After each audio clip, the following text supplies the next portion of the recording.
Good morning, happy Wednesday. Today is Witchy Wordy Wednesday, and I am your morning witch. Oh fuck, it's February 28th. Today's words were inspired by The Secret History of Everything that I'm currently reading.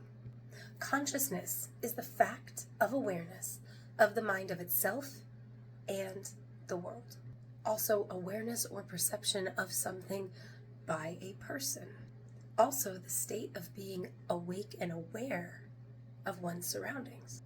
Vegetative is a state when a person is awake, but showing no awareness of one's surroundings.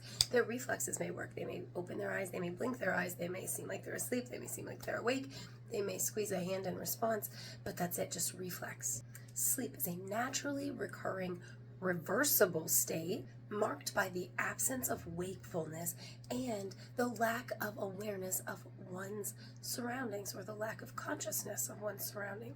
Lucid, to express clearly, make easily understood.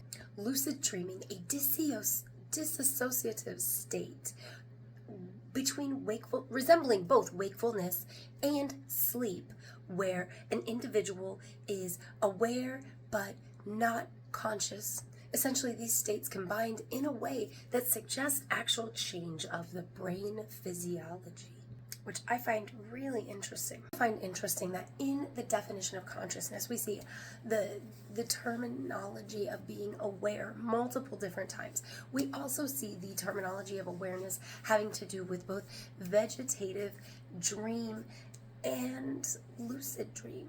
Well, and sleep as well, because the whole thing was it mentioned sleeping, being in a vegetative state, and I thought, well, is that really a vegetative state? Because our brains are still working while we're sleeping and dreaming, and we're coming up with all these pictures, and we go through REM cycles, and I wanted to really know, is sleeping the same as being in a vegetative state? And whereas it resembles a vegetative state, we have too much brain activity during sleep for it to truly be a vegetative state. But we also don't have enough brain activity or conscious awareness of what's going on to usually be in control of our body in any way while we're asleep, until you bring lucid dreaming into it.